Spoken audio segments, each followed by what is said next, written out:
Welcome to the Bridge of Two podcast.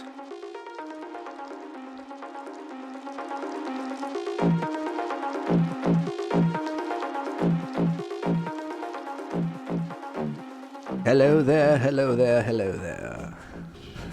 Oh, crap, I'm not ready. You said you were ready. Restart it. I am ready. Okay. Hello there. Hello there. Hello there, hello there. General Kenobi. Welcome to the Bridge of Two podcast, where we bridge the sci-fi and fantasy realms we love into a nerdcast of epic proportions. Hello there. How's it going? Going great. As I'm sure everybody can tell, we're all very excited for Obi-Wan. The Star Wars is flowing through our veins. It is very much flowing through our veins. It's been flowing in my veins for a few months now, leading up to the show. But are brimming. They are. They're about to explode. Star Wars. Yeah, too much potassium. And from the overflow comes this podcast. Yes. Welcome. If you're just joining us for the first time, welcome. Sorry. Hello there. Hello there. Our format that we do usually, the name of this episode is the main topic. Whatever the name ends up being, some Star Wars quote or something, that's what the main topic's about. But we like to open up, talk about sci-fi fantasy, things we've dipped our toes or sometimes whole bodies in. Oh my. The past week or two. And like C-3PO going to that oil bath.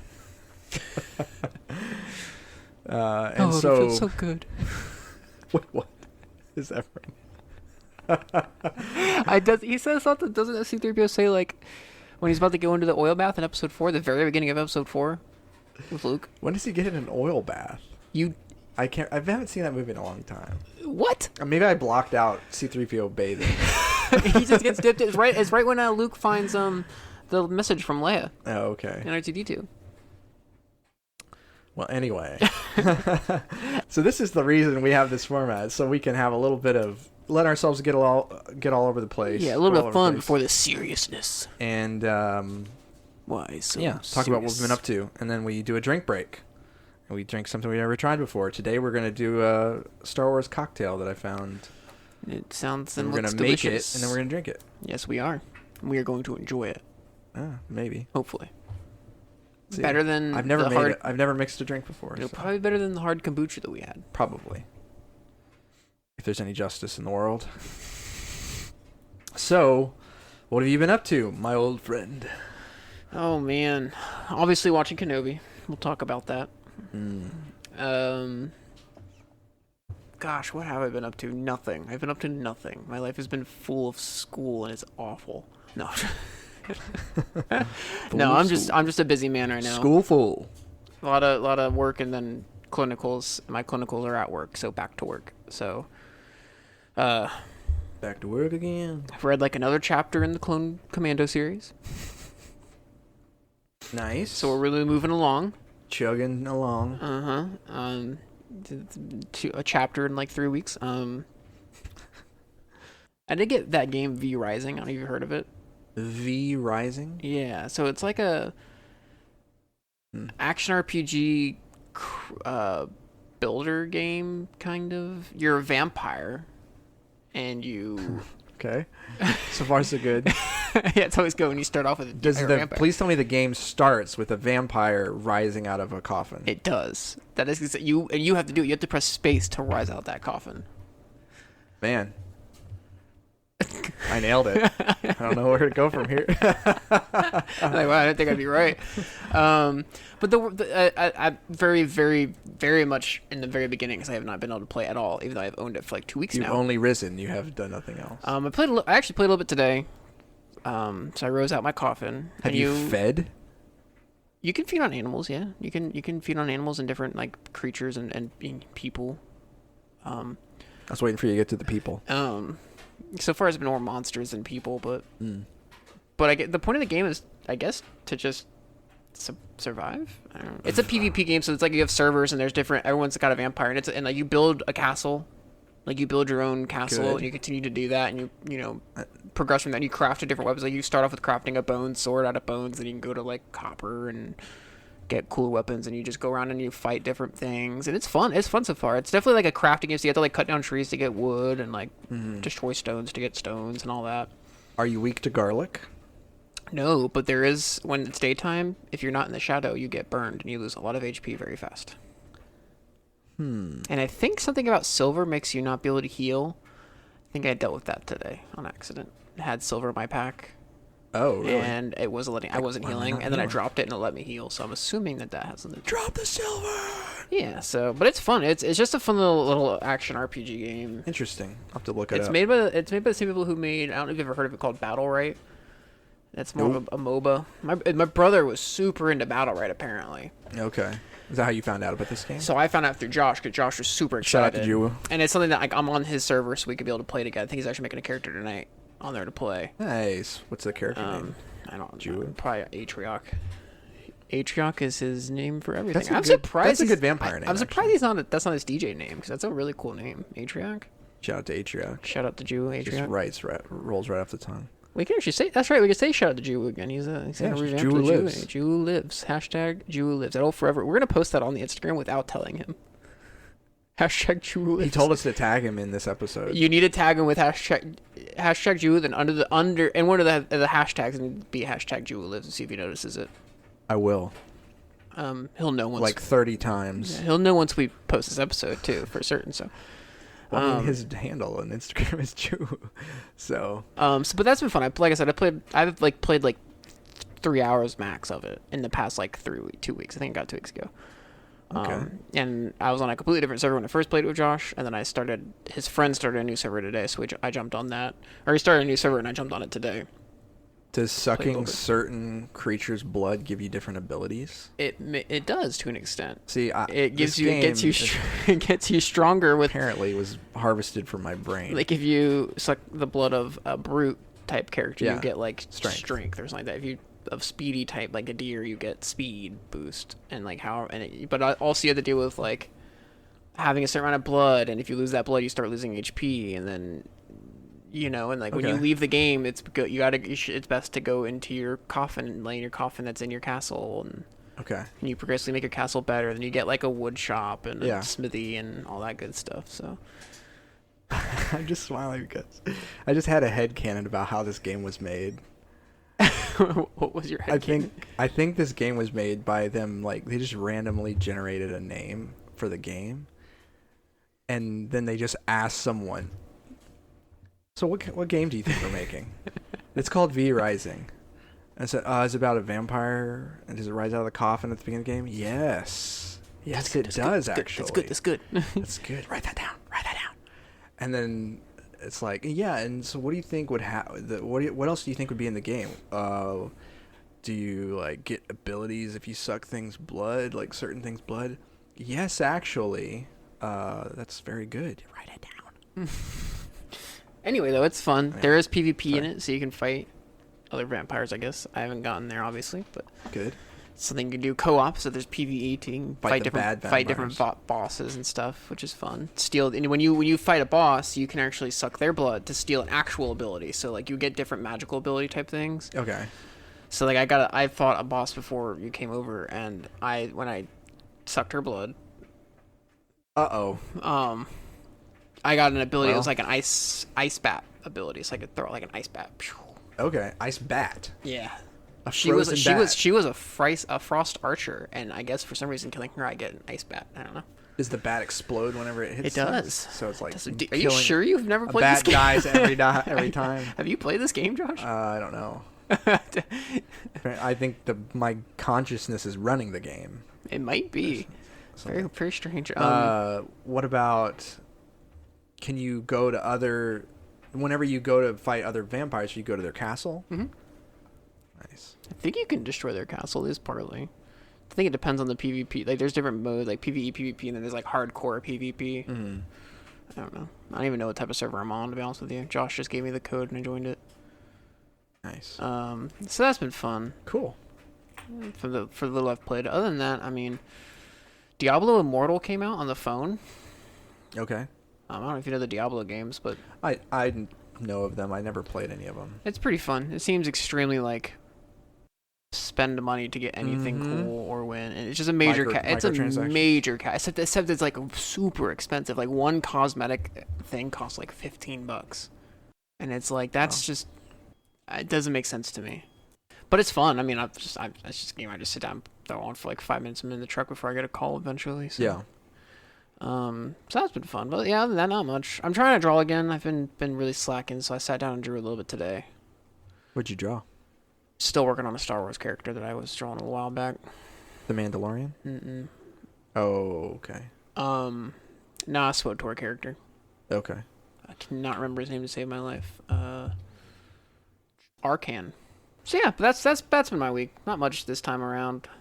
I'm just busy. But just wait. Just wait. August comes around. That's all she wrote. Well, you did what we needed you to. You watched Kenobi. And that was all that matters. Amazing, and I will continue to do that every time I can. Awesome. What have you been up to? My kids and I watched the second Sonic the Hedgehog movie. Good. And in some ways it's better than the first one. In other ways it's got some more, like, a little bit of holes in some of the logic of some of the things that happen. But it's over the top. It's a live-action Sonic movie. I feel like there's a lot of plot holes or holes. It's so over the top, though, the humor, and Jim Carrey is so amazing. He's the Dr. Robotnik. He's the main bad guy, and he is so hilarious. And everybody's performances, I don't know, just something about it being over the top. You kind of go with it, you know. So it's funny. The kids love it. It's more fun for them because there's like multiple fast characters. You know, like there's Tails and Knuckles in it. Gotta go fast, Santa. I've actually never seen the first one. The first one's actually pretty good. I think they did a really good job of adapting. One thing that's cool about it is to see the way they incorporate the game mechanics into the story, like the rings and the different abilities they get and things like that. So that's interesting because it doesn't feel as like shoehorned in. Like it's kind of like like you see like something happens that's like a game mechanic thing, and you realize it after the fact. It's not like, oh, they're doing that because it's Sonic. It's like the thing happens, you're like, oh wait, that's just like in Sonic whenever Knuckles is like every level starts with Knuckles flying or maybe it's the first level in the Green Hill Zone 1 in the first like original Sonic where Sonic is on top of a bi-wing plane and Tails is flying it and then he jumps off of it. There's like a part in the second movie where Sonic is on the top of the plane, this plane that Tails is flying, and you don't question why Tails has a plane because he's Tails and he flies a plane in the game. You're like, of course he has a plane. But you're like, oh, he's flying a plane. And you're like, wait a second, that's in the game, you know. Anyway, I had not had any desire to see it until, oddly enough, my brother, shout out to Jiwoo, texted me the other day and he's just like, have you seen the Sonic movie? And I was like, dude, it's really good. Yes, I was like, really? The first Sonic movie is really funny. The second one is funny. Is funny. It has a better, more epic kind of story to it. What about that new Sonic game? You seen anything on that yet? There's a new Sonic game coming out for the Switch. It's like open world Sonic. Oh no, I haven't. We did buy because of that. We went on the Switch and bought Sonic Mania, which is nice. Is like the OG ones, right? It has the OG ones, but I think it has some. They have some like new modes and stuff in it, and it's just fun to play Sonic, and just really takes me back. And the kids were watching me. They've been playing it, which because you can kind of do co-op with it. And so it's funny to hear them like freaking out, like, Jack is usually Tails. He likes Tails, and Ellie's Sonic. That's cool to have your kids playing those older games too, though. Yeah, because they're not graphically amazing, and they're not they're hard though. Yeah, they're very hard games. They're hard, but it's cool to have that your kids are playing them and enjoying them too, and they're not like these games don't look amazing. Why are we playing them? You know. Yeah, that's one cool thing about the Switch is that the Switch isn't all about graphics. You know, they have games that have good graphics, but they have a lot of games that are just good games that are more independent. But yeah, so anyway, that's been fun to play that game and get into that little thing with them. Besides that, and watching Kenobi.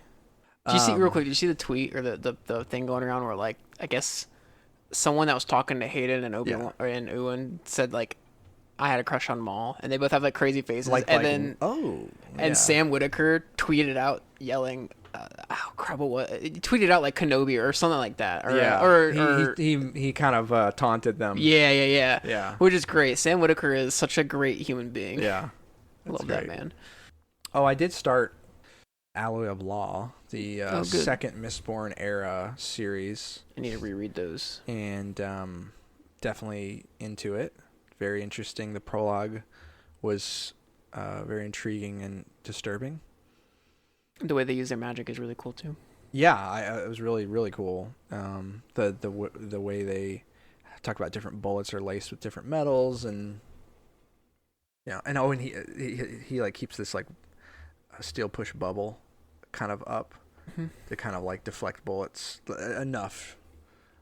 But I also like that it's not like impenetrable. Right.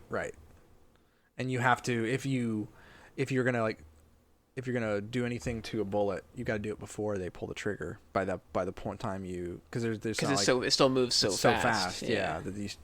Which unfortunate how the prologue ends because of that reality. It's been so long. I think I know what you're talking about. Someone dies. Yeah. Well, I mean, it's a Sanderson. Yeah. Anyway, but yeah, no, I'm excited to read those because the last book in that series, that Mistborn Era 2, the Wax and Wayne series, is coming out in November.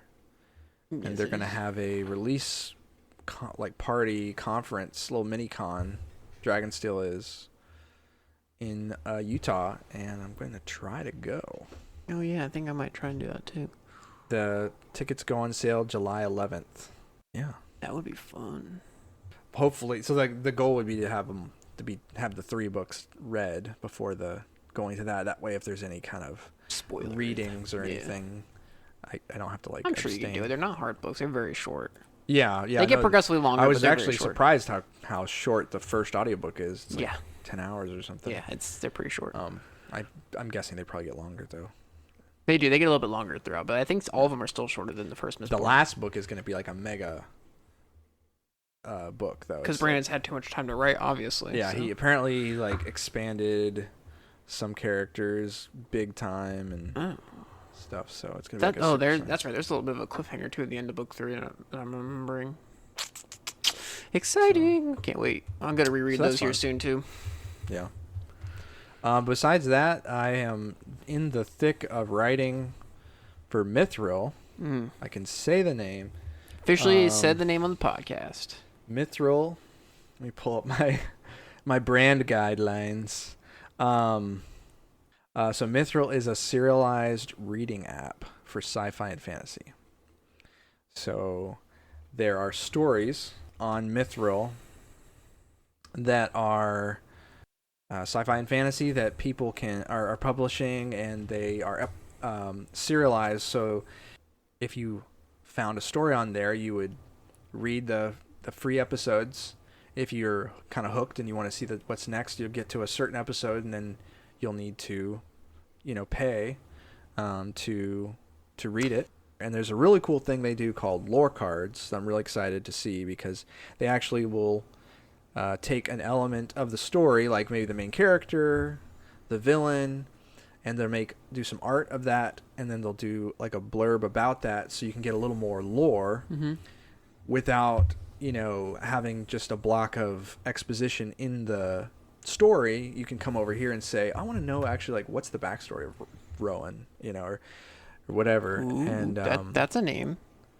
Yeah, so you can so you'll have these little things next to the story as you're reading it called lore cards that you can punch on when you get to that point in the story and be like, oh, that's who that is.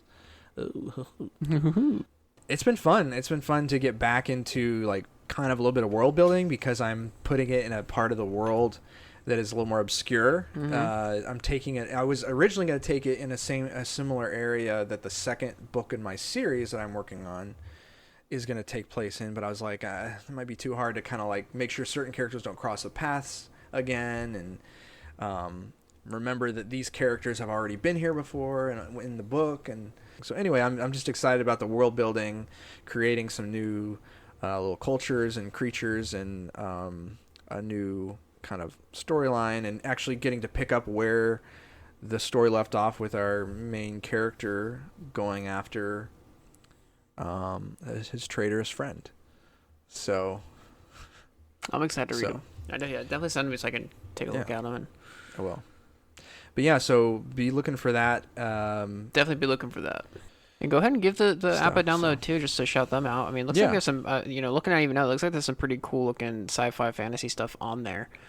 And these are people that are obviously probably not like major published, published authors or anything like that. So, it's going to be something new. So that is me. That's what I got. That's what I'm doing. Sweet. Yep. Well, that's awesome. I'm excited for that. Yep. Everybody check out Mithril and be on the lookout for JL Allred. Yep. I'll reveal the title at some point in the future. Anything else before we go make our drinks, our cocktails? I think that's about it. All right. We'll be back with some cocktails and some Kenobi. Hello there. Kenobi. See you in a bit. See ya. We are back. We're live from the nether region of the Force. Whoa. I think that's what Yoda says. The netherworld. Is netherworld better than nether region? No, we're back from Mortis, man. Like the spiritual crap from Clone Wars. Have you seen those episodes? Yeah, I've seen Mortis episodes talking about those episodes. So you haven't seen those episodes though? Not start to finish, no. But I've seen. Those are good episodes. You should check them out. Okay. Gosh. How dare you? That's not why we're here. Why are we here? We are here because a Jedi loved the light side so much that he didn't stop doing his duty. He did, though. No, he was still watching Luke. Yeah, but he stopped being a Jedi. He was preparing to train him. Well, he wasn't preparing, but he was planning on it, apparently. When the time comes, the boy must be trained. Leaving little toys to influence him to want to be a pilot like his father before him. And scene. Anyway. So we drank a dark side inspired themed cocktail. And it was delicious. Had black sugar around the rim. The color red. Obviously, that's dark side right there. Alcoholic. So that's dark side. Sugar and alcohol. Question is, when you drink alcohol, does your dark side come out or your light side? That's a real question. That's how you know. I am a very happy drinker, so my light side comes out. Aw. True believer. Josh throws things, so he's the dark side. Oh, really? No, I'm talking about you. I throw things? I'm just joking. I will. Hello there. Throw it back. Woo! So, yeah. What did you think of the drink? What was in it? Sprite. Can't go wrong, Sprite. Pomegranate, grenadine, tequila, and brandy. That sounds good. And we couldn't get the red. There was supposed to be pomegranate liquor in it. Didn't have that at the liquor store. That probably would have given it more red. But thankfully, Jeremiah had some red food coloring, so we were able to get that nice red, that deep crimson. To really complete the aesthetic of the drink. Yeah. But yeah, I thought it was good. Oh, that was really good.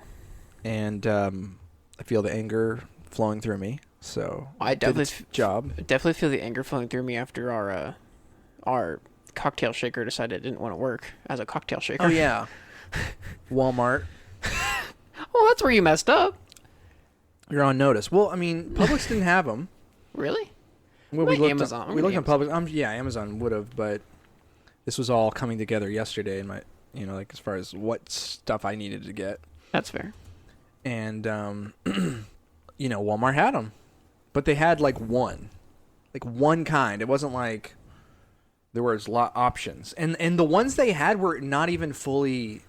Apparently this one must not... I wonder if there's a piece missing from this one because that would have like sealed it or something. I just think it bent. I think I noticed on the lid it bent in, and so it wasn't getting that complete seal. I don't know how it happened or why it happened, but... Okay, well, because, when we put it together and started shaking, it started leaking everywhere. Got dark side all over me. Gross. Anyway. But that was fun. It's fun dipping the glass in the black sugar. It was. I enjoyed it. It was very, it was very good. I definitely like the sugar. I always just like sugar, so. Yeah. Sugar's the best. Sugar on the rim too. And next time, if Obi-Wan gets his act together, if he pulls it together, and if he becomes the Jedi Master we all know and love, then we will do a light side drink in his honor. We will toast him. We will toast to the Kenobi. So yeah, but let's get into it, my friend. Oh yes, let's do it. The time we've waited for, the time you've all waited for. Bated breath. Someone I saw yesterday, someone listened to our Hello There General Kenobi episode, which was, I think, our first episode where we were just talking about like concept art and what we thought would be cool, which would be cool to go back and listen to hear like our thoughts and things we thought were going to happen and our hopes and dreams. What ended up happening, yeah. But just a real quick spoiler warning before this all starts. There will be spoilers for the first 3 episodes of Kenobi. Yes, as of this recording, episode 1 through 3 is out. Episode 4 comes out tomorrow, so episode 4 will be out when this airs. So some of what we talk about might be a lot dated, but take those clues and figure out what date it is that we're recording this. Exactly. But yeah, spoiler warning. There will be spoilers for the first 3 episodes. If you haven't watched it, shame on you. Shame. You should watch it. But all right. So first things first. First impressions. What are your thoughts? What are your thoughts on the show so far? Like, how do you feel about it? Like good, bad, nay, nah. I feel good about it, honestly. Now they've got 3 more episodes to stick a landing, to take the things they've set up and make it come up together in a satisfying way. Mm-hmm. So I don't know if that's going to happen or not. I hope it is. I want to believe it is going to happen.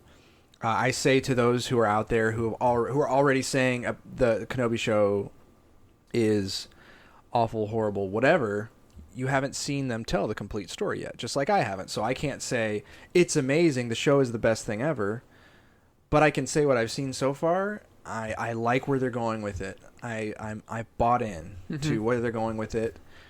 Definitely impressed with some of the twists. Just the fact that Leia is a very major part of this. Oh yes, is a huge twist. Baby Leia, little tiny Leia, little toddler Leia. That's right. Or little Lele, school aged Leia.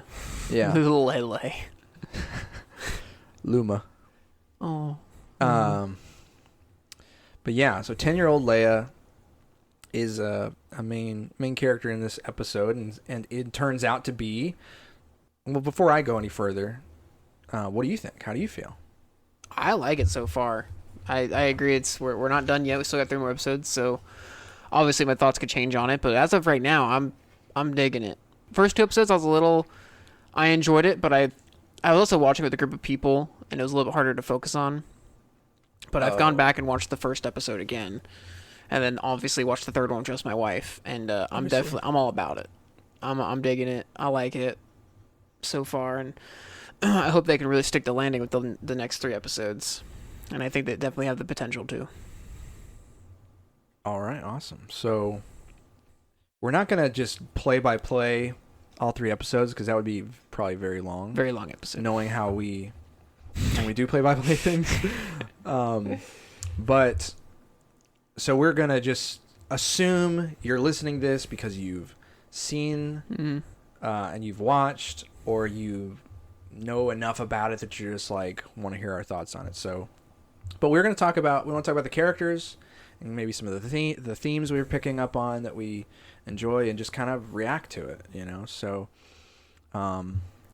let's talk about the opening scene. Not to start at the beginning, but which opening scene? The recap or the opening scene? Not the recap. Did you see? Did I send you that meme? It's the Aslan. Don't show me the. I was there when the, don't show me the prequel. Don't cite the deep magic to me. Deep magic to me. I was there when it was written. And it was like.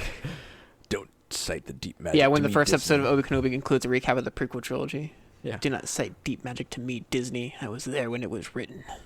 I actually really liked the recap. I got really too. excited when I saw it because it's just the fact that this is a canonical tying into these movies that were such a part of my childhood. You know, seeing Obi-Wan and Qui-Gon and all that tying together into the beginning of this really was really cool. Well, I'll definitely say give this to Disney. They know how to hype up a bunch of Star Wars fans, and especially a bunch of Obi-Wan Kenobi fans from the prequels, and that's just do a recap of the prequels.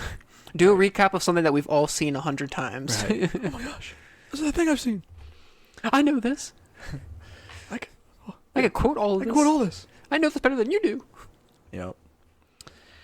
So, but yeah, so the opening, like, there's kind of a prologue in a way, which I think is important. I think maybe it's important to think of it that way because they're showing us something for a reason, and it leads into the very next scene for that particular scene. I think for a reason. Yes.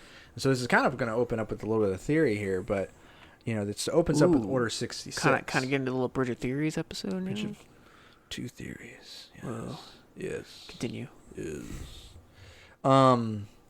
But yeah, so it opens up with the Order 66, this group of younglings training with their master, and clone troopers just bust in and just start opening fire, and that Jedi was kicking butt, wasn't she? She was kicking butt. She like led them she took out the 2 or 3 that came in, blocked all the like no one got hit, and then she's like getting them almost there, but then gets overwhelmed, unfortunately.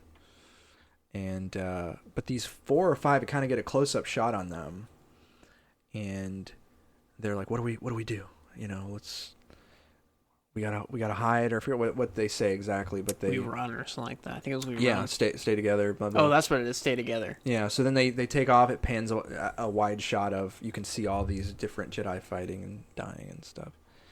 So since we've all seen it, there is a dark skin, brown skin, you know, Jedi, a female Jedi, or like youngling, in that scene.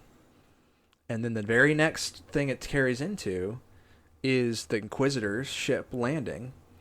The Grand Inquisitor walks out, and Reva walks out, who is played by African American actress, and I just don't think that's an accident, right? That you've got these little younglings, shows them, and then it comes into, here's the Inquisitors. So I think that the Inquisitors, at least Reva was one of those younglings. Maybe there may have been more of them that got pulled in by the Inquisitors too. I don't know. What do you think? See, that's what I was a little curious about, because because that scene can be taken one of two ways. It can have the younglings are there and it's showing these younglings that end up becoming Inquisitors, right? Or it could show the younglings are there, and that means that there are Jedi that are still out there alive, because that same scene that follows has the Inquisitors with Reva, but then also has them hunting a Jedi that no one knows about. That's a good point. So it's one of those things where it could be either or. It could be both. I do think that a lot of the Inquisitors were Jedi. Yeah. The Grand Inquisitor is I think canonically supposed to have been a Jedi Temple guard. Right.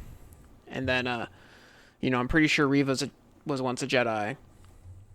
Yeah, it never explicitly says, but there's a lot of kind of hints and tidbits, and she's got too much anger towards Jedi, or at least towards Kenobi, or just whatever. Well, it just seems to me like unless you want to do a misdirect, which why would you want to do that misdirect? And just like they know that they're one of their main Inquisitor characters, is African American, and then, or the actress is African American, and then you have a youngling that is African American actress as well. So it seems like you don't do that unintentionally. Yeah, I'd also definitely think just because of how that Order 66 scene was, because it had nothing to do with any of the main, as far as we know, any of the main characters in the show. Right. It leads me to believe that it has to do with probably like Riva, or at least one of the Inquisitors, because it just otherwise there's no reason to really show it other than just to be like, yeah, Order 66 happened, Jedi are dead, but it focused too much on the younglings. Yeah, it really pulled in on them. And I mean, once again, you made a good point, and I think that was my first thought when I first was watching it, because I hadn't seen Riva and like more of her character, and kind of saw there's something seems to be with her and the Jedi, but I sort of thought the same thing. It's like, okay, so this is showing us that there's Jedi out there. That this is reminding us that not all the Jedi were killed in Order 66. But I don't know. It could be that, but it could be both. It could be both. Definitely could be both. But I definitely at this point now I think there's more to it than I initially thought. So I liked the scene though. I think that scene really showed that they're willing to go all out with some of the stuff. I mean, like watching a bunch of Jedi just get slaughtered immediately is a pretty heavy way to start a show. Yeah. I mean, it showed that they're willing to get a little dark too, Right. To remind you, it kind of sets the tone. That's like a good prologue, kind of just kind of sets the tone of the world. It's like reminding us that this is the era of Star Wars where the Jedi are gone. The Jedi are gone. Slaughtered. They were, slaughtered in their own temple. It's a very harrowing kind of way to start, and it starts, then it goes right into the Inquisitors. The Jedi are still being hunted.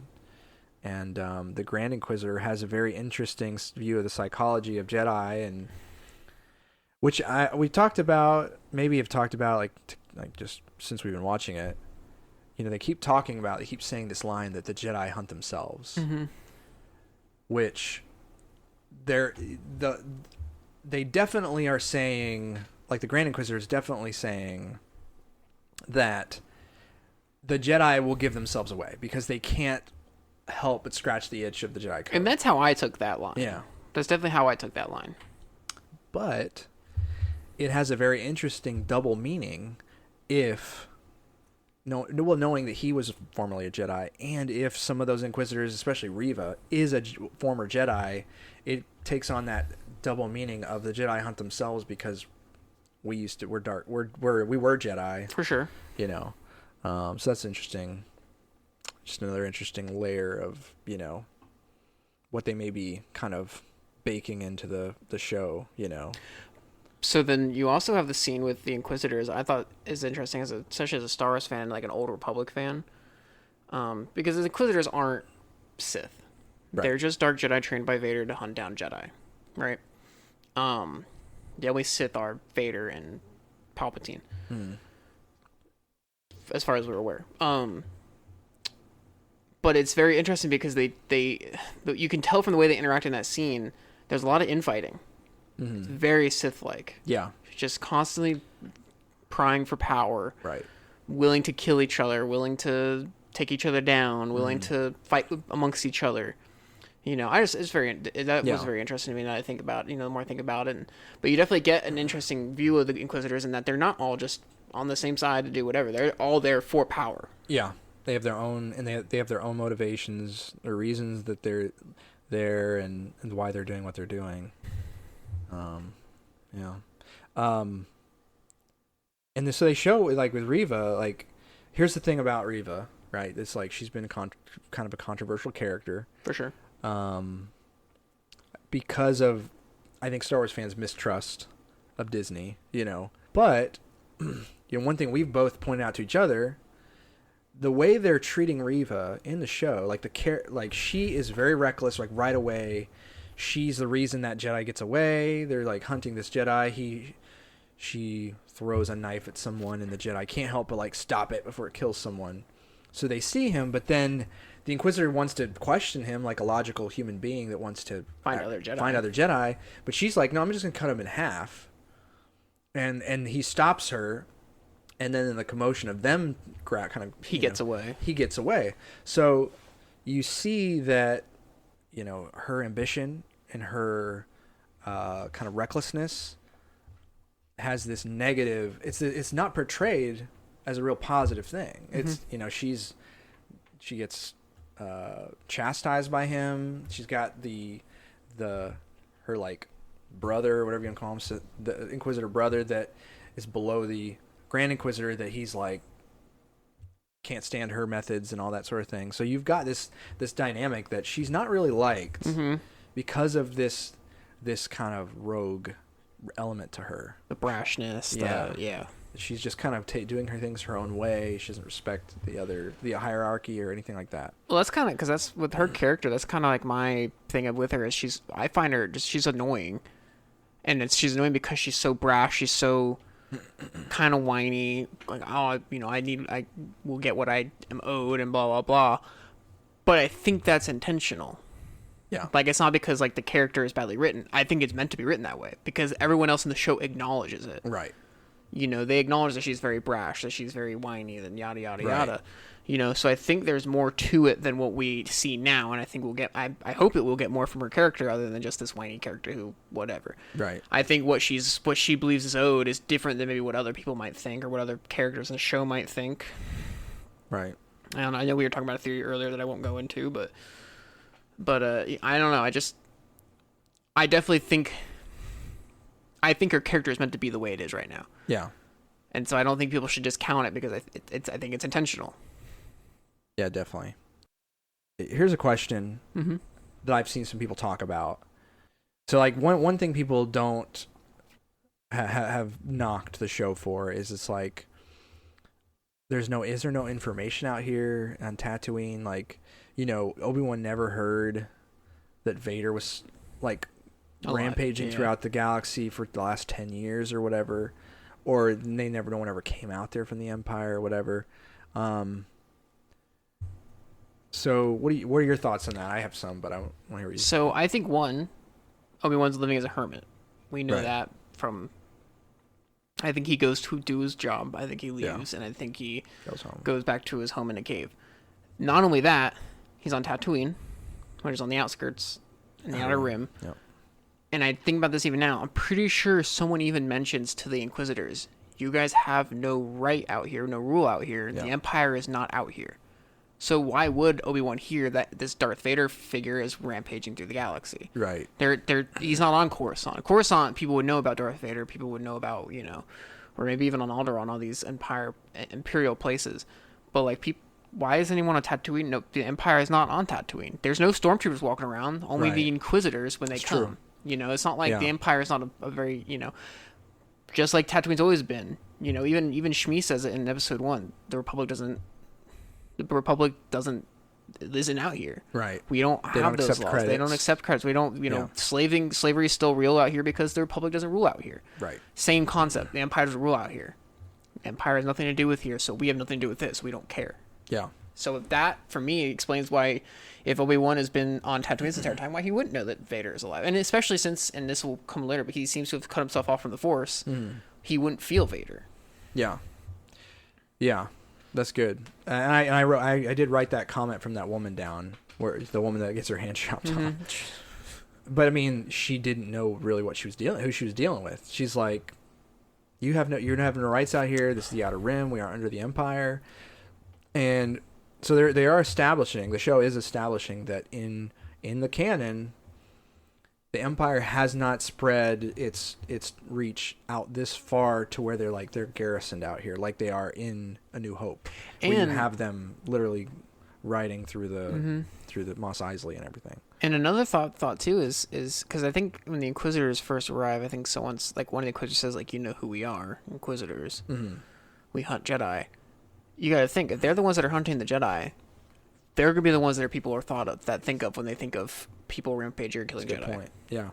Yeah. You're right. And then, like, it seems like that the Inquisitors' reputation is out there a little bit.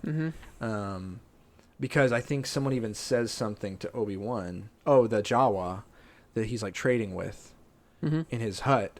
says something about the Inquisitors are here. They're good for business. I hope they stick around. And Obi-Wan, is kind of like, I don't know. I wouldn't count on it to think the Jedi have all died out or whatever. But like he seems to not. That he doesn't seem to be like shocked about that. That there's Inquisitors and they're hunting Jedi.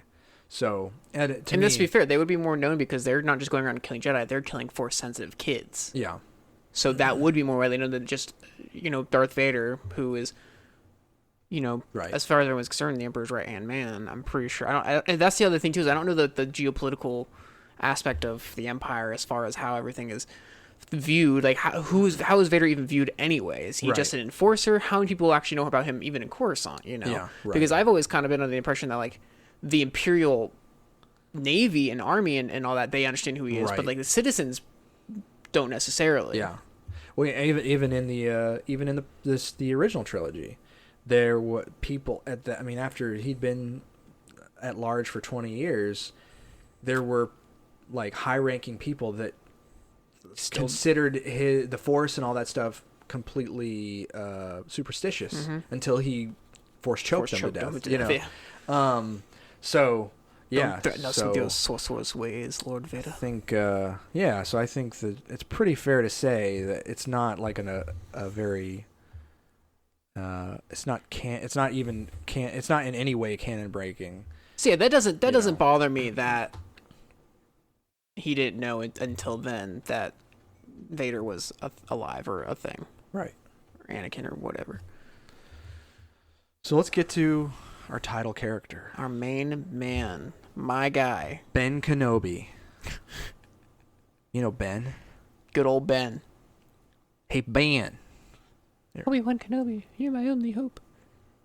That line has a whole new meaning now, too. Considering that Ben has already saved That's right. Leia once. She has personal experience about his saving powers. So he starts off, he's in a meat cutting plant, cutting meat.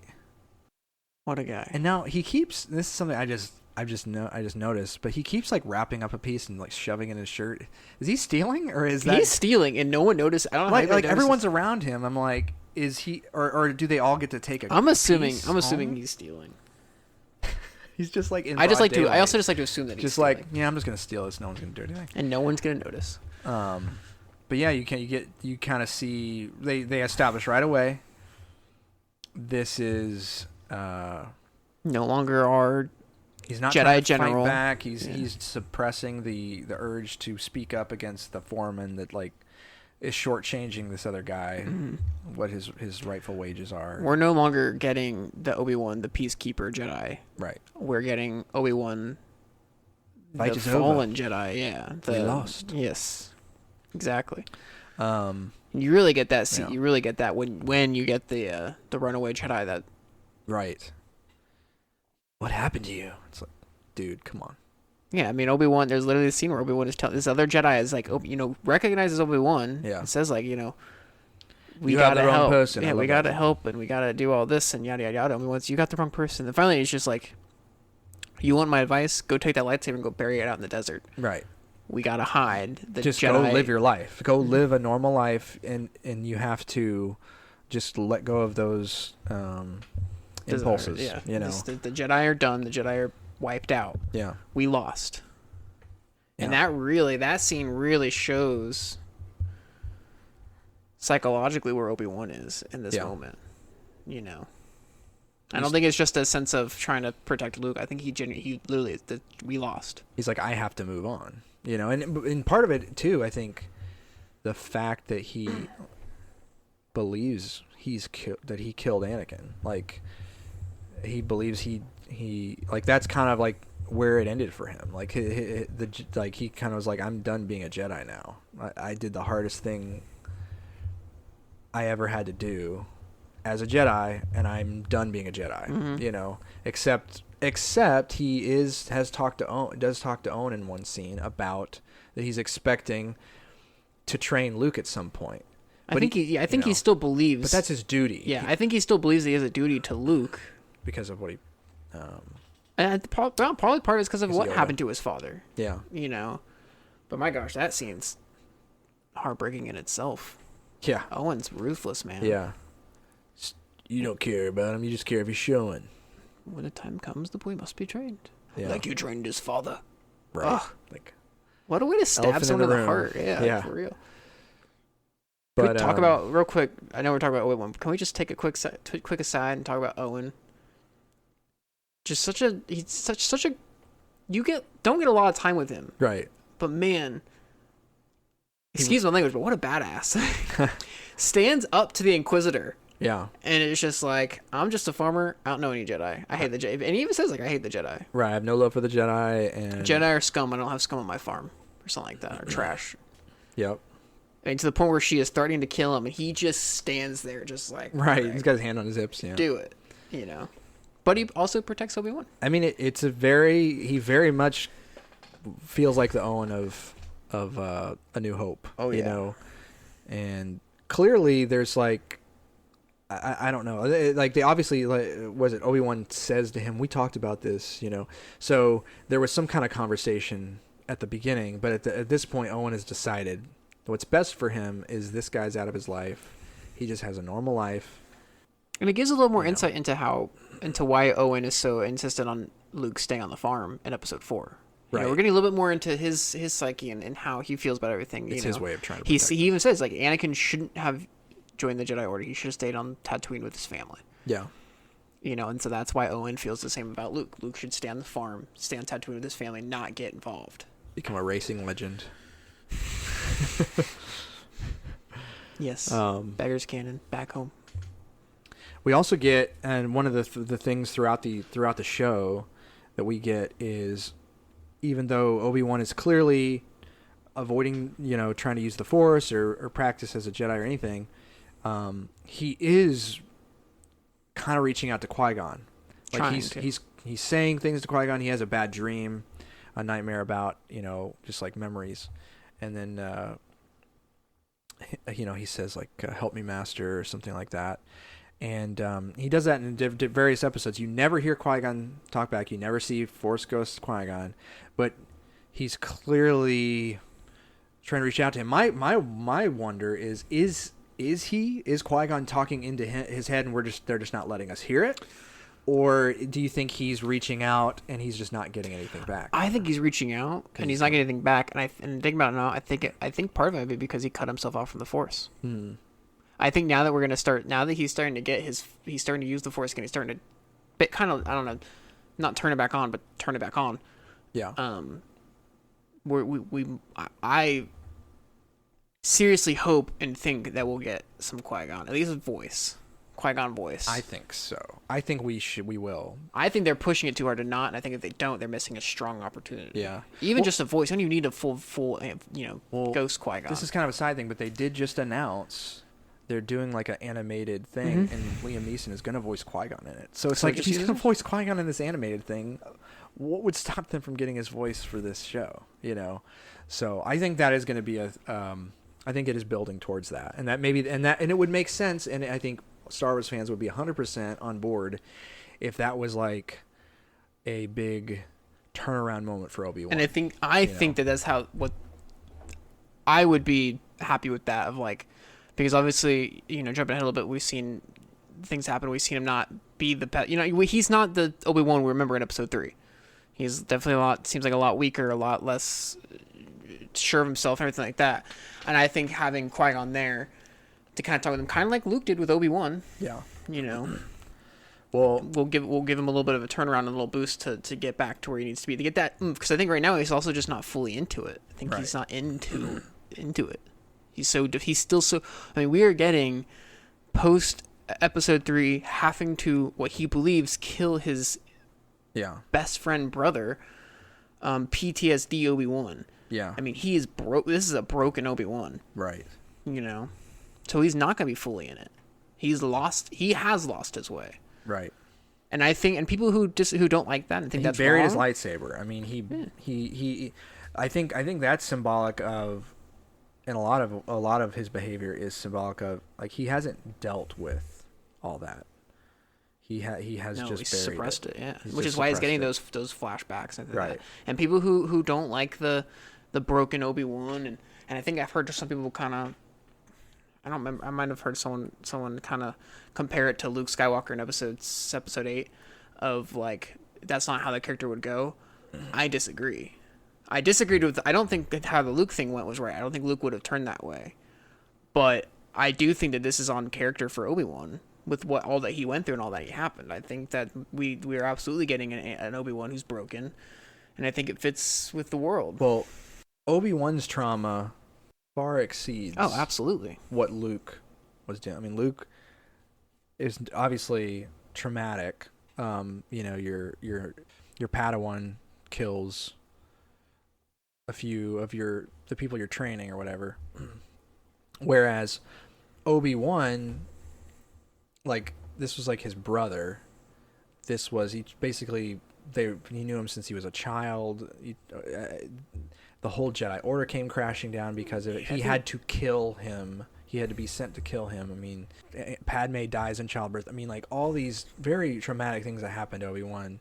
And yet, he still, even though he's so traumatically been pushed by this, he didn't just run off. He didn't run away. He still did his duty. Watched over Luke, was planning to train him. And ultimately, when the call came, he did answer. I mean, he was sure at first. He was like, "No, I'm not going to do it." But I think it's because he believed he wasn't the right person. I don't think it's because he didn't want to do it. I think he truly believed, I can't do it anymore. Yeah, and I think that's something sometimes we all forget too. Is like, yeah, traumatic enough having to fight your brother and kill him or believe that you killed him, but not only that, Obi-Wan. I mean, you got to think Jedi were brought to the Jedi Order as kids, as babies, most of them. The Jedi Order is his family. These are the people that he grew up with, that he knows inside and out. They're all dead. Yeah. So not only is his whole family dead, they are killed effectively by his brother, who he then had to kill. On top of the other trauma that's happened in his past. I mean, go watch the Clone Wars show and you'll see a few different things, you know. It's just he is very much traumatized. So I think the Obi-Wan that we're getting in this show is very accurately, this broken Obi-Wan is an Obi-Wan that I buy it. Mm-hmm. And it's 10 years. I mean, 10 years has gone by, So, Leia. Total surprise for me. Yeah. I was not expecting Leia at all. I mean, I knew it right away when I saw it. I was like, oh, they're showing Leia. Yeah. I don't know why I didn't think that would happen. I don't know, because I remember I was saying, like, I think we said this in our episode, the Hello General Kenobi, or Hello There General Kenobi, or whatever. Yeah. We even said, like, I wonder what's going to get him off of Tatooine. Right. It has to be something pretty major to get him to leave Luke. This was, like, so far off my radar of being a possibility. It just never would have crossed my mind. I don't know why, but it didn't. It wouldn't have. But this makes sense. It's a good way to get him off of Tatooine and get the story going. Yeah. So, what do you think of Leia? I like her. I think the little girl's doing a really good job. I think she plays a good Leia. I think it's a very accurate Leia to Leia's character. Yeah. I'm glad that they're doing like if you're gonna do like a rehash of a character, it is like a 10-year-old version of the character instead of like the Div Solo where he's just like a couple years younger. Right. It doesn't this makes it a little bit easier. Right. And even then, I think she's doing a good job. I think she's very Leia-esque. She's very adventurous. She's very, I'm not gonna follow the rules. I'm very go get them. So yeah, what are your thoughts? I like her a lot. I think the actress is doing well and very, likable in her portrayal. And, I like how they've written her. They've written things for her. She's she has this intuition to her, which is very much like Anakin in episode 1. Anakin has just had this intuition with Qui-Gon, and then he's got you can see things just into the future, and it helps him with his reflexes and stuff. She has this scene where she's talking to her cousin or whatever, and her cousin's like bad-mouthing her or whatever, and she just cuts him down in such a, has this like intimate kind of like insight into him. She says that he's afraid of his father, and he just does things because he wants people to like him, and that he's never made a decision for himself and all these things. And it was like she was reading his mind, or she was reading him or something. And I know I watched the episode again so this is the second time I watched it. I picked up on that more. I was like, she's like, this is like a force thing going on, I feel like. So I just think they've done that a couple times. They've done it really well, giving her this intuition. And I also like, before I talk about more, like, I do want to talk about, just because it's fun and funny, it wouldn't be Star Wars if there wasn't something kind of cringe in it. And when the people are chasing her, that's not even cringe, my man. That's just, I mean, I rewatched it and I was like, the only saving grace I give to this scene is the fact that we see how incompetent these three people are in the next episode. Later on. So it makes a little bit more sense. Yeah. Well, okay, so at first it seems like they're just toying with her, because they kind of like come in really slow and then she just starts running. And so it's like, but then she's outrunning them and it's like, well, maybe they're toying with her, but then she's like slides under a branch and the thing, like the alien, like can't get around it, and then she ducks under another branch and guy like runs up to it and it's like can't move, and then she's climbing over like fallen trees and stuff. And listen, I have children. Whenever you're larger, it's easier to get over those kinds of obstacles. You just take a big step. When you're a kid, it's like you're climbing over like hills to get over like fallen trees and stuff. Not only that, but they can't get over it. Kids have tiny legs. You can catch up to them in 2 seconds. 5 strides, right? It's the whole scene. I remember watching it and just being like, I can't. I just was so thankful when they finally caught her and they put the bag over her. I was like, okay, good. They caught her. It's over. So I am just, like I said, the only saving grace I give that scene is the fact that the crew is just in themselves extremely incompetent. Right. And I think they were meant to be incompetent. But my gosh, that scene could have been done way better. Somebody was watching with you, what'd they say? She knows the terrain, right? Just something you can even see. There's a scene where they're running and they're like, their like, arms and legs are out like in a weird way, and just like, they had to run funny to not catch up with her, and so it looks weird. So that was definitely was silly, cringy, but ultimately it's not the story, it's not the plot, and it's not the majority. I mean, like, that was one scene, and you can suspend your disbelief a little bit with that. It takes you out of it a little bit. You're like, okay, this is a show. This was not. I'm not really. Yeah. This didn't really happen, but it's just fun. It's just funny to point. It's just funny to point out. At this point, it is just funny. Yeah. But she's finally captured. Yeah. But so that's what's gonna get Obi-Wan off the planet. He's still got his like communication thing, which I remember when I saw it. I was like, I remember seeing that in episode 3. With Bail Organa, her adopted father, who reaches out to him and basically says, you know how important she is. We don't want to draw too much attention to her, probably for the same reason they don't want too much attention drawn to Luke. And she's just as important as he is. So he definitely is like, no, I'm not going to do it, but we all know he's going to. It's like, it's Leia. Yeah, right? He's going to. Get your butt out of there and go save Leia. But it's also another scene that shows how broken the Kenobi is, where I don't think it's because he doesn't want to do it. I think he legitimately believes that he can't. Yeah. I am not the person for this job. I cannot do this. Right. And so then it turns out that the Reva is actually the one who hired those people to kidnap her, because she has found that there's some connection between Bail Organa and Kenobi. How she's getting all this information, I still don't know, by the way. Well, she literally says in episode 2 that I found they used to work together during the Jedi, during the wars, right. in the archives. So she says she got it from the archives, which I kind of appreciate. I was like, okay, at least they're trying to give some explanation. Episode 2, I haven't watched it again yet, so I need to. Real quick aside too, something I was thinking about.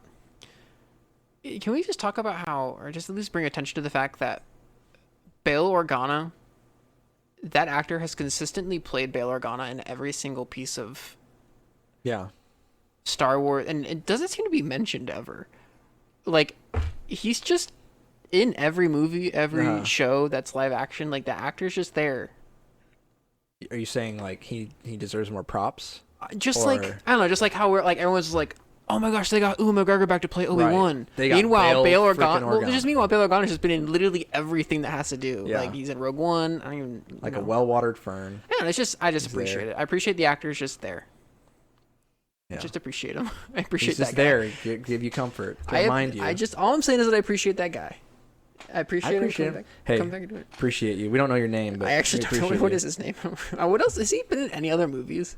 I feel like he has. I recognize him. Oh, he was in. He was like a politician in something I saw a while back. That's boring. Jimmy Smits. Smiths. Smits. Mimsmits. Smits. Huh. So, what do you think in episode 2 of the Jedi impersonator guy, the swindler? Who's that actor? Oh, I don't know his name, but he's in a lot of funny stuff. He was funny. Harold and Kumar. Well, I think he was in Harold and Kumar. Maybe. He's like like he's helping out these people that are trying to get off the planet, and he's pretending he's a Jedi, and then they're like about to leave, and then he's like putting his hand out for the money for them to pay him, and then they pay him, and he's like, "Oh no, you didn't need to do that." It's just so funny how he's like when the guy's he's like, "I am now inside your mind." Yes. I am now leaving your mind. I like like he's like over a radio using Jedi mind trick. Aja, good old is the Aja. character's name. He's great because I think almost like, immediately. Is this like a Jedi that like went dark? Yeah, not all the way dark, but like. Well, at first I was like, oh man, there's a Jedi in this, and that's they got another Jedi, and then all of a sudden, as soon as you saw him, and he started doing whatever, I was just like, oh, he's not. No, he's not a Jedi. He's not. I was like, something's gonna be up with him where he's not real. Yeah. And I don't know. I just liked it. That was awesome. He was a funny addition to the show. It was funny when Reva. He encounters him later because then he decides, I guess, that he's gonna help because he realizes Obi-Wan's really a Jedi. But when Reva throws him against the wall in the alleyway, he's like, "Those aren't magnets," or he says, "Like those aren't magnets, are they?" That was funny. He's like, "It's me. I'm the Jedi. What's the bounty on me? 1 million. What's the bounty on me now? 2 million." He was funny. I liked him as a character. I liked that I liked that they added him in. Here's your little trivia tidbit that you're going to be hearing from here on and forever that will rival the like Aragorn kicking the helmet and breaking his toe in Helm's Deep or Two Towers. Okay, let's hear it. It's that the girl that gives Ewan McGregor the spice dealer. That's his daughter. Yep. He's like, "I'm looking for my daughter." Yep. I heard about that. That's hilarious. Yeah, so there. You heard it here last. You heard it here, folks. Breaking news 2 weeks later. So Obi-Wan goes kind of Breaking Bad in this episode a little bit. Oh yeah, that was fun. He goes and he's got the like chemical mask on, and then he like causes an explosion with the like drug in the drug den. That was fun. I liked that scene. That was a cool scene. I liked seeing some good old Obi-Wan hand-to-hand combat going on. Like that man could fight. Obi-Wan, yeah. Yeah, you never really think about it because they're always using lightsabers, but like, man. Here's something I thought about too. I noticed that when he punches there's the Zabrak, the guy, he's the same race as Darth Maul. Mm-hmm. He's got the spikes on his head. He punches him, and he like cries out in pain. And at first when I saw it, I was like, oh, he just his hands have become soft, and the years have made his hands soft. But don't Zabrak, do they have like extra thick like craniums or something? I don't because they've got bone spikes coming out of the top of their heads. I don't know the physiology of Zabraks. I also don't remember the scene. Like I don't remember him flinching when he punched the guy. But once again, I've only seen that episode once. So. Bless me.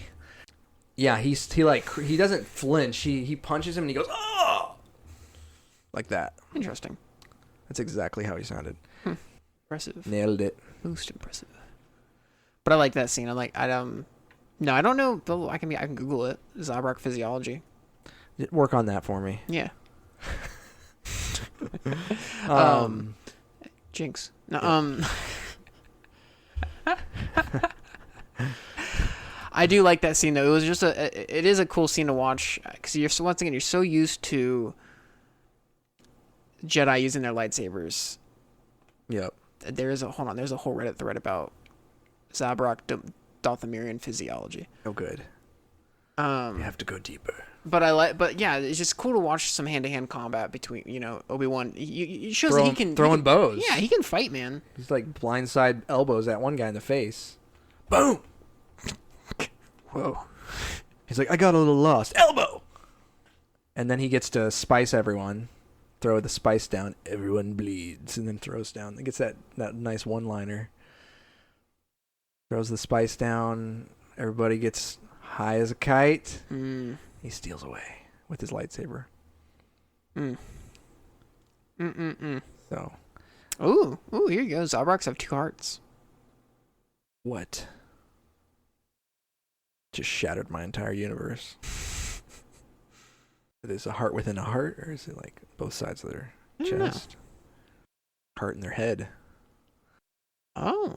Many joined the Alliance to restore the Republic. That's not what we need to know. Interesting. How hard are their heads? They're near human. Tell me. They're near human?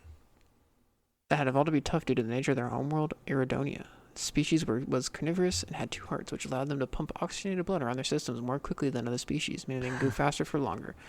Some Zabraks possessed a ring of small Ooh, is that how Maul survived falling? Maybe because he had 2 hearts that were just like, you can live longer without legs.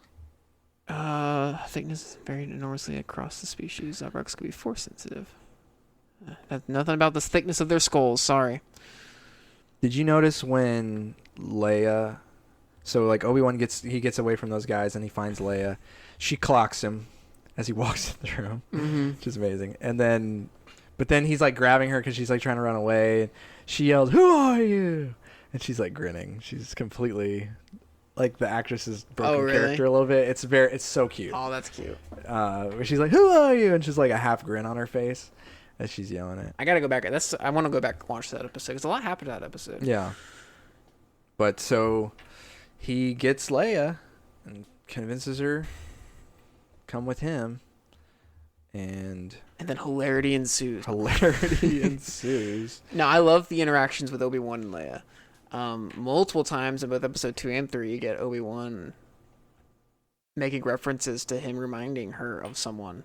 Yes, everything. I am here for all of the Obi-Wan fondly remembering Padme, and just the connection between, because Padme, is a character that you've got. Obviously, Darth Vader is what the whole saga's about, but you get his kids, but Padme, you just don't get much from her in the original trilogy, and so it's really sweet that. They're getting to kind of call back to Padme and show how Leia does have a lot of Padme in her, Oh yeah, and without knowing it. It's also heartbreaking too because you're getting a lot of references to Padme, right? What you don't get is a lot of references to how she's like Anakin, and she's very much like Anakin in a lot of the things I think you mentioned earlier, and I read somewhere someone saying and they're at least their headcanon is. There's a lot that she's like Anakin, but Obi-Wan can't remember it because it's just too hurtful to remember Anakin. Yeah. No, I think... And that's heartbreaking.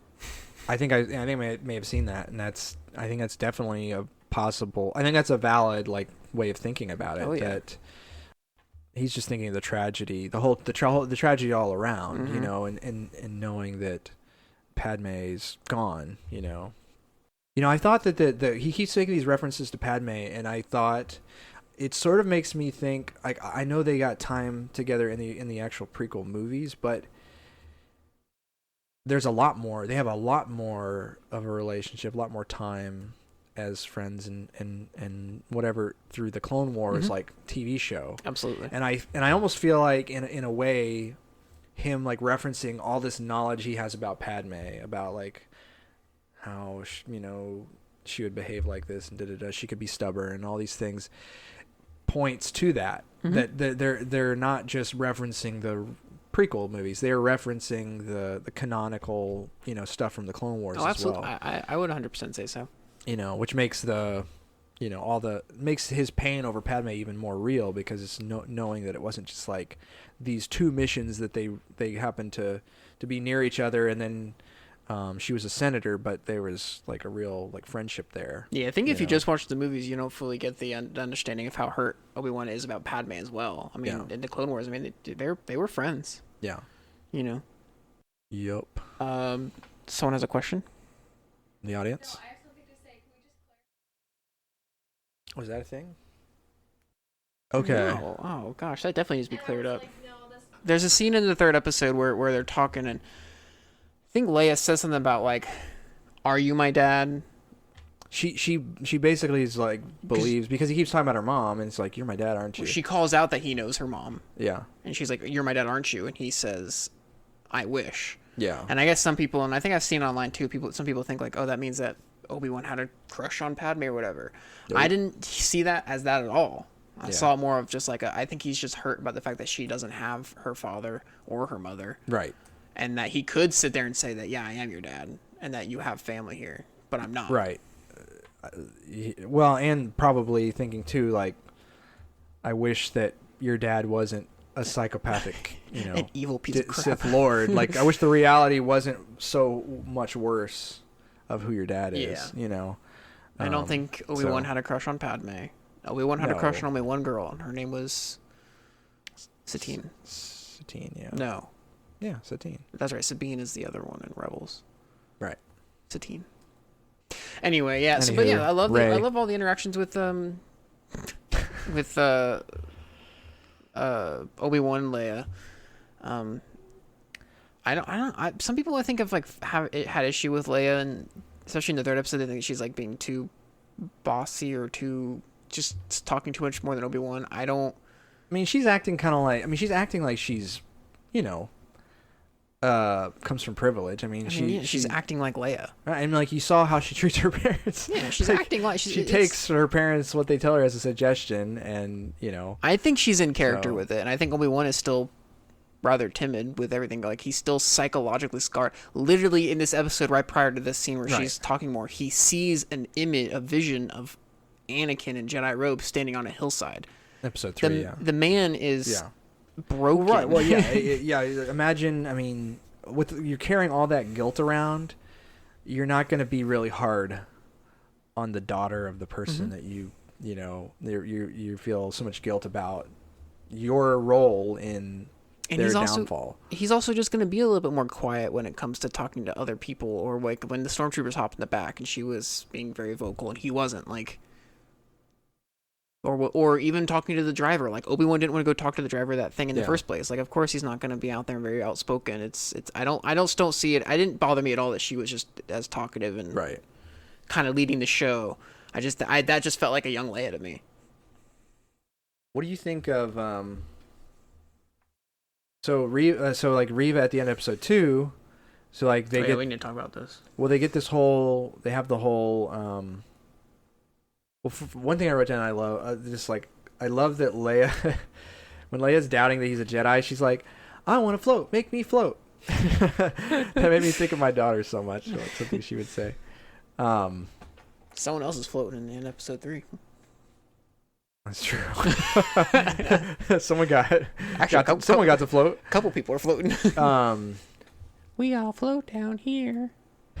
Name that reference. Sounds terrible. I don't want to know. It's from It. Sounds terrifying. Oh gosh. No. Not today, Satan. But continue. But yeah, so I was just saying that she's got her like doubts about him. Her super speed skills kick in again. She runs away. But this time she can't use the excuse of knowing the terrain. No, but there is like, to me, there's like, you have the Obi-Wan's trying not to cause a scene. He's trying to be like, no, for sure. So he's like not gonna just run through the crowd. She's smaller too, so she can kind of like that's the other thing that made sense for me. This one made more sense. It was still a little ridiculous because there's like one point where she like runs right by him. He's like, "Whoa!" and just like lets her go. But he's straight up like in this episode, he's straight up blowing guys away with his. He's got a blaster. He's just so smoking people. Uncivilized. Well, I think that's part of his journey is like he's not Jedi. That's not who he is anymore. Of like caring about what kind of weapon he uses to kill. Gosh, what a killer. But we've always known Obi-Wan never really cared about killing people. Chopping people down left and right. Yep. No, yeah, it's it was cool to watch him use a blaster though. I gotta say, for someone who he's a pretty good shot. Pretty good shot for someone who thinks they're uncivilized. I mean, episode 3, whenever the stormtrooper's like holding her hostage, he's like shoots it, like angles it, like as he's pretending to put it down, he angles it up and shoots him, like no scopes him. That was good. I think he's a little bit of the force there, but that's just me. That'd be nice if he was. But this is like a thing too. He used in episode 2. He used the force. The first time we saw him do it was when Leia jumped and she's falling, and he's like, "Oh, I'm trying," and then he like caught her at the last second, and she believed him and stopped running away from him. You know what that scene's reminiscent of? Reminded me of? I don't know. Have you ever played Jedi Fallen Order? Yeah. When he drops his lightsaber? No. When at the very, very beginning, when his friend falls, and he stops him. There's a lot actually about the way that game opens that reminds me of this, because he's cut himself off from the Force. He's trying to just live a normal life. Cal Kestis is, and then I want a live action Cal Kestis. Yeah. In my Kenobi show. Wonder who they'll get to play him. They've already, that's the thing, is it's so easy. They already have the actor. He'd do it. Modeled his model, like he looks exactly like the voice actor, like Sam Witwer. But you have Reva in this.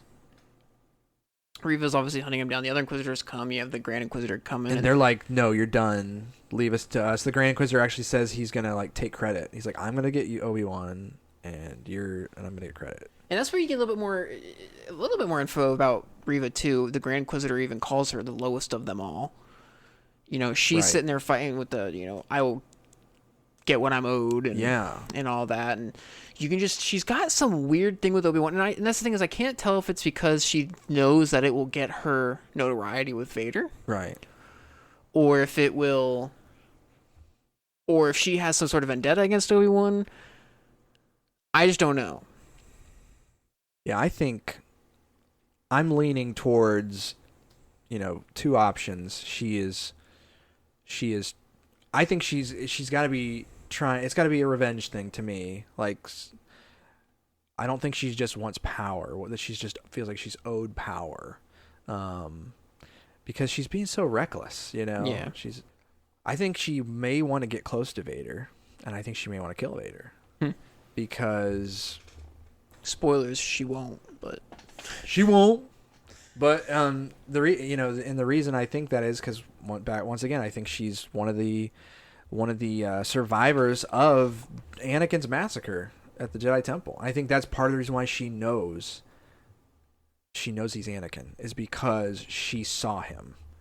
Maybe whenever. Yeah, I think that too. And she's like, "That's Anakin Skywalker cutting my friends down," Because that was one thing I was a little interested on, the fact that she, I didn't think about it until later on, but she knows that Anakin is Vader. And most people, I feel like, in the Star Wars universe don't know that. Yeah. Vader specifically tried to make people not know that. I know there's a few people that do. Tarkin knows. Thrawn knows. And obviously Palpatine knows. Yeah. But, and Obi-Wan. Of course, though, at the same time, I mean, there has to be an explanation for why, if she's angry at Vader, wants to get revenge on him, there has to be an explanation for why she also seems to be she doesn't care about killing Jedi, apparently. I think she's lost her way. Yeah, she definitely has. She's probably had to do a lot of things, because if they, I can only imagine if the people they keep to turn into Inquisitors, the Force-sensitive people they don't kill, that they turn into Inquisitors, what they put them through, what they have to kind of do to not be, because it's like either you're going to die or you're going to you get the shot of being an Inquisitor. Yeah, you don't die. I definitely think if your theory is right, which is a possibility, I think it'd be cool, that she's she's definitely still not a Jedi. Like, she's not Right. trying to like do this for the good of the Jedi. I think she just has like Right. a personal vendetta at this point But against Vader. But it could be Obi-Wan. It could be that Obi-Wan represents the Jedi Order. You know, he's this high-profile, well-known Jedi target, and like for her, she's like, if she wants revenge on the Jedi, if she wants to kind of take out her rage on the Jedi, killing like this, you know, no-name Jedi in the desert of Tatooine, that's not going to, in her mind, satisfy her desire for revenge. But maybe killing Obi-Wan or causing him pain or suffering, whatever, would. So it could be just that there's some kind of vendetta against the Jedi for some reason, and it could very well still. I still think it could be related to her being a youngling and being sort of resentful, even maybe resentful of being pulled in by the Jedi. I mean, the things that those younglings had to experience and go through is because the Jedi found them. They're force sensitive. They brought them to be trained, took them away from their families. They don't know their families anymore, and then they get massacred. So I could see there being some resentment there as well. But then we get the scene, and I'm just gonna gloss over this, but the Grand Inquisitor apparently being killed. Yeah, he gets taken off guard because I don't know what their thought process is. I don't think that he's dead, because I mean the Grand Inquisitors and Rebels, unless it's a completely different character, which is just strange. It just to looks. me. They made him look exactly the same, which doesn't make sense. It's just weird that they would have two characters of the exact same. I don't know. Right. Either way, I don't think he's dead. I just think it would be weird if they killed him. Yeah. I feel like that would just, I don't know. I agree. I do agree. But anyway, that happens, and then you have the scene where Vader is kind of like him and Leia are trying to run towards that ship, and then Reva comes in and she's like taunting did I say Vader? You just said taunting Obi-Wan. Okay, yeah, taunting Kenobi. So Kenobi and Leia are running, and she's taunting him. And man, that's where you get the scene. And she goes, Lord, I'm not going to kill you. Bring you to Lord Vader. And I know you brought it up earlier today that like people were like, because you start getting the sense of like Obi-Wan is surprised that Vader is alive. Right. And people were confused, like, okay, why? He knows that Vader is Anakin. Know? Yeah, how did we? Well, so there was a writer. Apparently, there was a writer. Oh, that's right. That's what it was. There was a writer on the show apparently that didn't know that Obi-Wan knew that Vader was Anakin when they were writing the show. That was weird. Or what? Not when they were maybe not when they were writing the show, but when they were working on the show, and then they found out that he does know, or something along those lines. Or maybe even that writer thinks that they made that connection on the show. But the way it plays in the episode... that's what I meant to say. But so people were freaking out, like, they don't even know the canon that, this writer doesn't even know the canon that, like, Yoda says, "Gone your apprentices consumed by Darth Vader." That's very explicit. He even sees recording of Palpatine calling Anakin Lord Vader. Rise Lord Vader. So, we know that Obi-Wan knows that. But the question is Obi-Wan in this scene... Is he learning? Are they portraying him as learning that Vader is Anakin? And I don't think. Yeah, I don't think so either. Because how it plays out is she says, I'm bringing you to Lord Vader, and they pan to him, and he gets that realization on his face of. He starts to react. Oh. And not only that, she reacts to his reaction, even though she can't see him. She can sense his feelings in the Force. Is what I'm thinking. And I think there's even. Reva's supposed to even be able to be very how like she seems to be she reads people's minds. Yeah, like Kylo Ren. Yeah. So she's even reading his mind and being like, yes. Anakin, and she doesn't refer to his Lord Vader again. She refers to him. She says, "Yes, Anakin is still alive," which means that tells me that Obi-Wan. Doesn't she say, "Oh, you didn't know"? Like, oh yeah, oh you didn't know. Oh, you didn't know. Anakin Skywalker is still alive. Right. And so that tells me that Obi-Wan was registering his mind that, oh man, Anakin Lord Vader is alive, and he registered it from the Lord Vader, not from the Anakin Skywalker. Right. But man, that reaction to the Ewan McGregor does such a good job of just portraying like. So many things on his face during that scene. Yeah. Of like oh my gosh. Yeah, it's kind of like he just got pulled back 10 years ago, but not just that, but just And so many things going on, like yeah, all of that. I mean, and he's not even dead. yeah, Because now he's not. Now it's just like I maimed my brother, and I still lost. so yeah, that's where it ends with him. That realization gives you a shot of Anakin in the tank. Then I say we just jump straight to the end of episode 3, or the 3rd episode.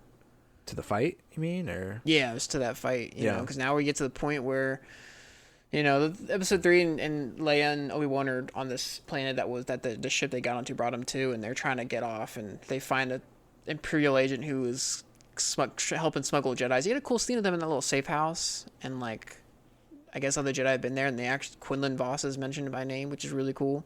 yeah, the Quinlan Voss is like smuggling Jedi Or helping fight back and all that and stuff. Yeah, and man, so they're getting ready to leave her or Obi-Wan, Leia, and this Imperial agent, and they're about to go enter this tunnel to go to this ship to take them off planet. And Obi-Wan like stops, and you can tell he's sensing something, and he just turns around and walks back, and then you start you pans to the outside, and you see a line of Inquisitors, and I remember when I was sitting here, I was like, oh my gosh, are they doing this now? Is this happening now? And then you just hear the breathing, and you see the shadow of Vader, and then you see him walk into frame, and you're just like, oh man, they're doing this now. yeah. And Obi-Wan's face in that scene of just like, this is the first time he's seeing Darth Vader since he absolutely destroyed him on Mustafar. Yeah. He's kind of I mean, to me, like he's just kind of in a trance almost. Like he's just staring, and he's just kind of like there's nothing else there. He like kind of forgets what's going on, and because he's just like in that sort of like outside of his body almost, like I can't believe this is happening. Like what is going on? This is horrifying. And then Vader, of course, gets to a stops at a certain point because he senses that he's watching him, and he just starts pulling people out from behind things and snapping people's necks, just killing people, and dragging someone behind him as he's walking. They're just freaking out, and it's very chilling scene. And then I guess Obi-Wan decides that he needs to. I think he's trying to draw him away from Leia. It's because he's trying to get Leia, trusting this new friend, this undercover Imperial woman, take her. You know what I'm just thinking about now too, in that scene where Vader is killing the townspeople. Yeah. I mean, he's doing it to draw Obi-Wan out. I mean, that's my thought from it, was that he sensed Obi-Wan, and now he's like, okay, I'm gonna draw him out. Let me start killing people. Obi-Wan's a Jedi. He can't stop. Kind of like the Inquisitor says, they can't stop who they are. Right. The fact that Obi-Wan doesn't do anything, I think, says a lot about where Obi-Wan is as a character. That he doesn't go out there and stop. He instead runs somewhere else. Yeah. He does eventually end up drawing Darth Vader away, but like the old Obi-Wan would have jumped out. Hello there. This isn't the same Obi-Wan. Well, I mean, yeah, he knows his limitations. He knows he's not ready. And that there is a little bit. I mean, which is more brave? Being Episode 3 Obi-Wan, jumping into General Grievous and all these things, knowing you're at the height of your powers and you'll figure your way out of this. Or you're this broken man who's barely even still a Jedi. You can still call out to the Force in the moment of desperation, but otherwise you're just a normal guy. Mm-hmm. And here's Darth Vader, and you are going to. He did not run out in the middle of the street, but he knew that if I run out here in the middle of the outskirts of the town or whatever, Vader will come, draw him away, and Vader just toys with him. Oh, it's brutal. Brutal. Like Obi-Wan is like crawling, like kind of like crawling backwards, like trying to fight him. Like it literally looks to me like, when you're having a nightmare, and in your dream it's like you're trying to fight but you can't. It's like you're trying to punch, but you're punching really slow. You're trying to you fall down. You're trying to get up, but you can't get up. You're just gonna just barely crawl or whatever. It's almost like he's in a nightmare, and he can barely move. He can barely swing his lightsaber. He can barely do anything, and Vader's just throwing him around and just one hand, just his lightsaber just wielding it one hand. Not even using two hands. Yeah. Just the different lines too, like the. Oh yeah. What have you become? I am what you made me. Yep. You should have killed me when you had the chance. And then he decides he's got some flammable stuff nearby that he spreads out in the sand and ignites with his lightsaber. Vader does. Ugh. And then says starts slamming Obi-Wan. Something like, now you will suffer or something. Yeah, he says this is only the beginning of your suffering or something like that. And he starts slamming him down, burning him alive. Just a brutal when I saw that, when that happened, I was like, oh my word, he's doing to him what he did to him. It was just to me it was a very kind of perfect confrontation for the way the show's been going, as far as the characters, how they've introduced them and everything. Haunting scene too. Haunting. Yeah. That whole 20 minutes as soon as Vader enters that village, the whole rest of the episode is just haunting. Yeah. Vader is just it's just terrifying. Yeah. I mean, it is terrifying. Right. Yeah, he is it's so raw, it's just his emotion, his anger. And I'm just so so glad that this show is they're not pulling punches. I mean, they had Vader walk through village and kill 3 different people. Yeah. And then the fans went wild. And then slam Obi-Wan into a bunch of fire and burn him alive almost. Yeah. Well, and once again, that's, some people don't like that, but they're not pulling their punches. They're really being consistent with the character, where Obi-Wan's at. He would not stand a chance. He didn't stand a chance. I was freaking out when Obi-Wan runs out there. I'm like, what are you doing? I'm like, you need to run. You're not ready for this.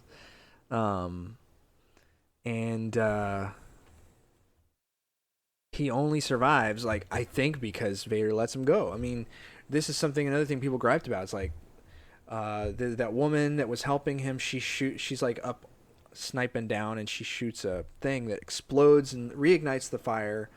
The flames are huge. Yes, they are huge. But we just saw Vader extinguish them. Vader could force levitate over them. He could pull Obi-Wan back through the flames like it was nothing.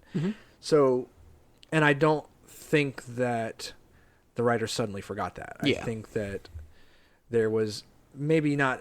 Obviously, Vader, his plan was bring him to me. He told the stormtroopers, bring him to me. But in that moment, when that happened, he decided something inside him. And I was listening to a guy talk about this on YouTube, and I think it's probably a good idea that in that moment, I think Darth Vader decides, no. I'm going to let him go. I'm going to let the fear and the terror of this wash over him, the expectation, right? Because expectation is worse than a lot of times the fear of something, the fear of what's going to happen. They're going to get me. They're chasing me. The psychological torture of that sometimes can be worse than actually just enduring pain. Yeah, thinking about it now, it's just killing Vader killing Obi-Wan right there wouldn't have fulfilled what Vader wants, and Vader wants Obi-Wan to suffer like he did. What better way to make him suffer than to the realization that Vader is still alive, still very terrible, killing these people. Yeah. And knowing that, I mean, he knows now that Obi-Wan is broken. Right. I mean, you can tell from the fighting that Obi-Wan is broken. I think Vader knows that now. So he's just I don't want to just kill this guy. He's already... Yeah. Not out of any pity, but because he's broken. I want him to stay broken. I want him to know this, and I want him to know that I'm out there and that I'm going to be hunting him. And that's what, and I think that too makes Obi-Wan's in episode 4 when he strike me down, I'll become more powerful than you can imagine. I think that shows too that it kind of this is all kind of a thought process I just had as you were talking. It's like showing that you no longer, I no longer have that terror of you. I no longer have that, you know, I'm no longer broken like I was in this fight. I am Obi-Wan Kenobi. I am a Jedi. Right. Oh yeah. And if you strike me down, I will become powerful. I'm one with the Force now because I have accepted what has happened. Yeah. Yeah. I think that. Which shows that Obi-Wan did win. He did become more powerful. Right. Yeah. And I think that that's where, I don't know, he's not going to get there obviously yet because that's episode 4. But I think that what they're setting up is this is the first meeting with Vader, and this is kind of a wake up call to Obi-Wan that he can't just be Ben. Like he'll go by Ben, but he has to be able to actually use the Force, be a Jedi. And I think that this is gonna set up in the back half of the season. The next 3 episodes, we're gonna see Obi-Wan coming back into his own, and that will culminate with another fight with Vader, that he will get the better of Vader in some way. I don't know how much so he will, but there's the canonical saying when they meet up again in episode 4 in The New Hope that when last we met, I was the learner, and now I am the master. Now I'm the master. So people have said that somehow that has to the last time they meet, there has to be something that happens that gets the better of Vader, that shows that he still is not, he still hasn't surpassed Obi-Wan in every way. So that's something I'm expecting to see. Me too. I think it'd be very cool if Qui-Gon was a big part of Obi-Wan turning around. Getting to see that. So. Certainly. I think it'd even be crazy cool. I don't think they'll do it, but if Qui-Gon appeared as a Force ghost to Vader, not privately, but in the middle of a confrontation with Obi-Wan or something, that he saw that Qui-Gon is with him. I don't think so. I don't think that'll happen. I don't know how I'd feel about that either, personally. I don't think it'll happen. I think it'd be cool for Vader to have to face his old master in a way, just to know that he's, I don't know. I think it'd be cool. But do you want to talk about what we might see what we think we might see in the next ones? Sure. Yeah. So I think that Reva has to get her comeuppance. Oh yeah, I think she's gonna die. I think she'll be dead by the end of the season. I think that the Grand Inquisitor still being alive would be a good way to do that, because if he comes back, if he's still alive, he can basically set the record straight with Vader, because Vader thinks she told Vader that Obi-Wan killed the Grand Inquisitor. Now Vader's just fought Obi-Wan, and he's probably thinking there's no way he killed the Grand Inquisitor. Yeah. And then if the Grand Inquisitor is actually still alive, he's gonna say, yeah, she, rebelled against me. So yeah, I definitely think he'll come back. I just don't know when. I think he needs to come back in order to keep the Star Wars canon, yeah, whatever. But I think he'll come back. I think that Reva will end up. I do think she'll end up dying. I hope she ends up dying. I think it would be. I don't know. I just think that would be good for her character to die. To die. I wonder. I'm just really wondering if there's going to be some kind of redemption swing to her character at the end, in some way. I don't know why or how exactly. We'd have to get more of her backstory to understand, how that could happen. But definitely think we're obviously going to get another Vader Obi-Wan fight. Right. And I think that one's going to be more of what people are hoping for. Obviously, a lot of people didn't kind of were left from this one.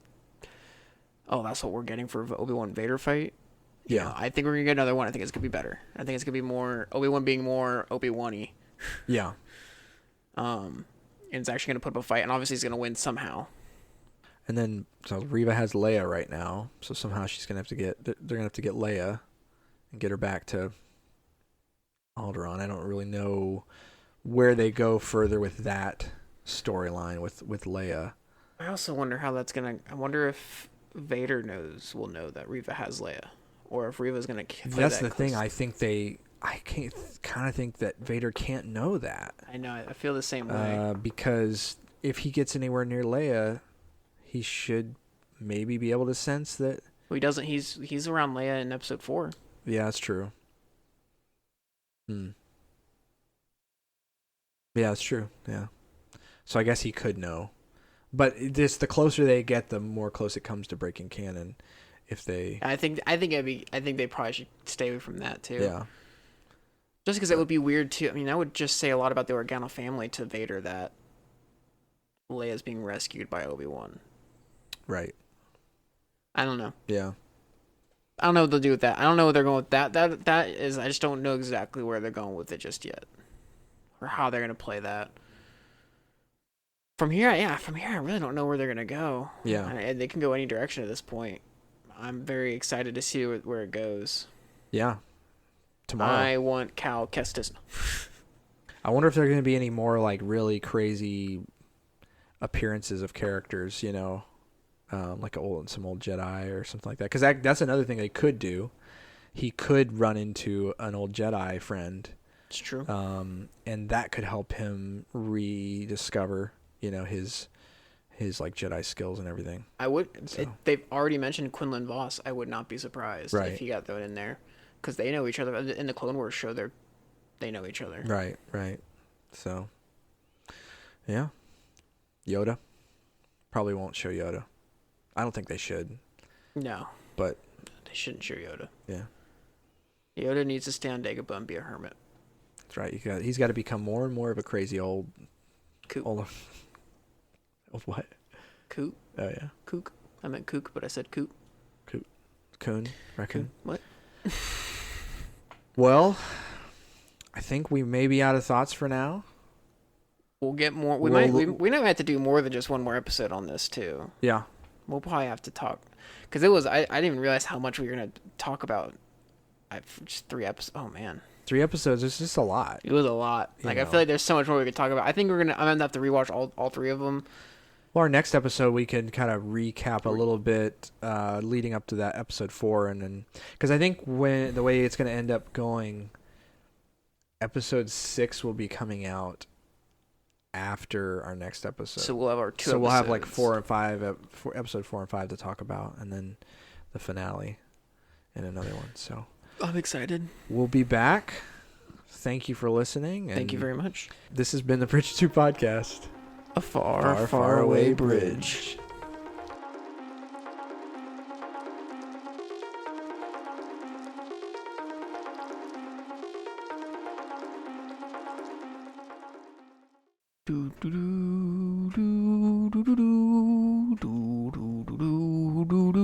Oh my.